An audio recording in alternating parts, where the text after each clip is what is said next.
उत्तराखंड के हल्द्वानी में सरकारी भर्तियों में अनुसूचित जाति वर्ग को उनके संवैधानिक आरक्षण अधिकारों से वंचित किए जाने के आरोपों को लेकर बड़ा मुद्दा उठाया गया है।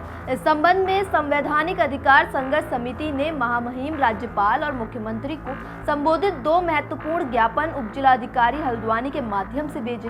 ज्ञापन में आरोप लगाया गया कि विभिन्न विभागों द्वारा निकाली गई भर्तियों में आरक्षण रोस्टर का सही तरीके से पालन नहीं किया गया, जिसके चलते अनुसूचित जाति वर्ग के अभ्यर्थियों को उनके 19% आरक्षण के अधिकार से वंचित रहना पड़ा।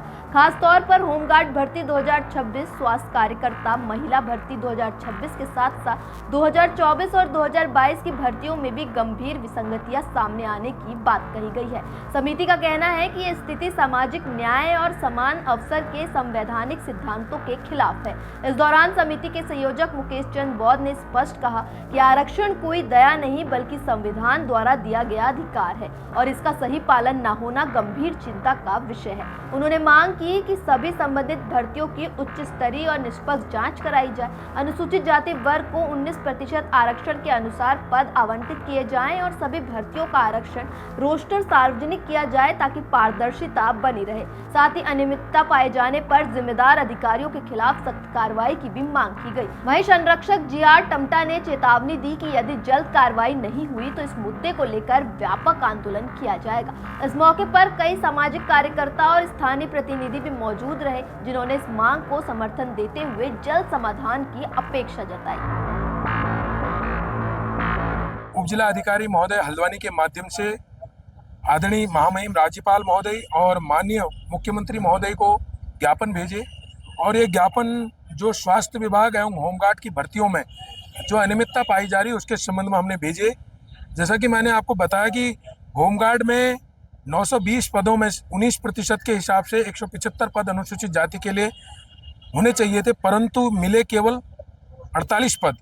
और दूसरी ओर स्वास्थ्य विभाग द्वारा महिलाओं की भर्ती निकाली गई, महिला स्वास्थ्य कर्मियों की 15 अप्रैल 2026 को 335 पद निकाले गए और इसमें 19% के हिसाब से हमें 64 पद आवंटित होने चाहिए थे अनुसूचित जाति को, लेकिन केवल 48 पद ही इसमें दिए गए। और ऐसे ही समूह गौ के अंतर्गत स्वास्थ्य कार्यकर्ता महिला 1 फरवरी 2024 को भर्ती निकाली गई 391 पदों पर। इसमें अनुसूचित जाति को मात्र 17 पद दिए गए, जबकि 19% के हिसाब से 74 पद उसमें आवंटित किए जाने चाहिए। ठीक इसी प्रकार 15 मार्च 2022 को 824 पदों पर महिला स्वास्थ्य कर्मी की भर्ती निकाली गई और इसमें 824 पदों की भर्ती निकाली गई, जिसमें 133 पद दिए गए, जबकि 19% के हिसाब से 156 पद अनुसूचित जाति के लोगों को मिलने चाहिए थे। तो हमारी माननीय मुख्यमंत्री से ये मांग है कि इन भर्तियों की निष्पक्ष जांच कराई जाए और अनुसूचित जाति को मिलने वाले 19% आरक्षण के अनुसार समुचित पद आवंटित किए जाएं। सभी भर्तियों पर आरक्षण रोस्टर को सार्वजनिक किया जाए ताकि पारदर्शिता सुनिश्चित हो सके। यदि किसी प्रकार की अनियमितता पाई जाती है तो संबंधित अधिकारियों के विरुद्ध कड़ी एवं वैधानिक कार्रवाई की जाए। भविष्य में सभी भर्तियों में आरक्षण की नीति का पूर्णतः पालन सुनिश्चित किया जाए।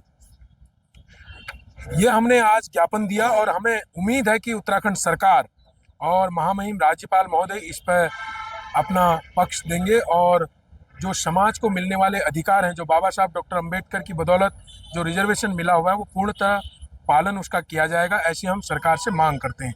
मेरा कहना है कि सरकार में बैठे हुए लोग संविधान की शपथ लेकर के संविधान को क्रियान्वयन करने की कार्रवाई हेतु जो है शपथ लेते हैं, लेकिन उसके विपरीत काम होता है। ये जो है भारत की जनता को या उत्तराखंड की जनता को स्वीकार्य नहीं है। स्पेशली जो संवैधानिक अधिकार हमको 19% शेड्यूल कास्ट के लिए, 4% आपके शेड्यूल ट्राइब के लिए और 14% ओबीसी के लिए। ओबीसी और शेड्यूल ट्राइब के लिए तो इन्होंने कोटा दे दिया है, लेकिन शेड्यूल कास्ट के लिए इन्होंने 175 पद होने चाहिए थे, लेकिन उसमें से सिर्फ 48 पदों का विज्ञापन जो है निकाला है।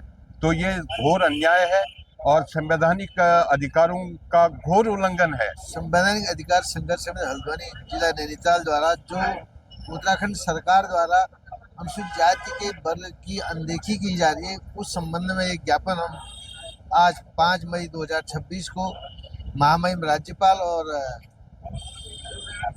मुख्यमंत्री उत्तराखंड को प्रेषित कर रहे हैं।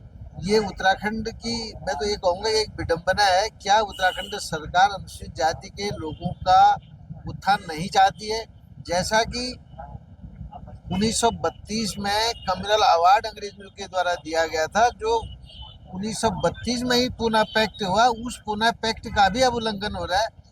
जबकि अंग्रेज कहते थे विशेष व्यवस्था के तहत इस वर्ग को समान लाने के लिए, मुख्य धारा में लाने के लिए विशेष व्यवस्था करनी पड़ेगी।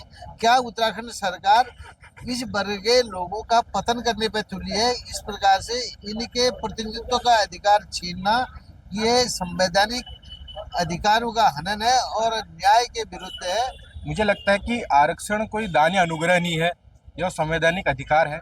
समानता और न्याय के जो संविधान के आत्मा और उसके नियम हैं, उनके अनुसार यह इतने बड़े स्तर पर एक तरफ सरकार कहती है कि सबका साथ सबका विकास, और दूसरी तरफ इन सरकारी सेवाओं में जो अधिकार जो हमारे विशेष वर्ग को मिलने चाहिए वो अधिकार नहीं दिए जा रहे हैं। और इन बृहद स्तर पर इस तरह की लापरवाही कहीं ना कहीं यह सरकार के एक रवैये को दिखाती है कि यह किस तरह एक वर्ग विशेष के साथ साथ संविधान के साथ खिलवाड़ कर रहे हैं। क्योंकि यह वर्ग विशेष के अधिकारों और हक की लड़ाई नहीं, सिर्फ संविधान के जो न्याय हैं, जो संविधान के नियम हैं, उन नियमों की अवहेलना है।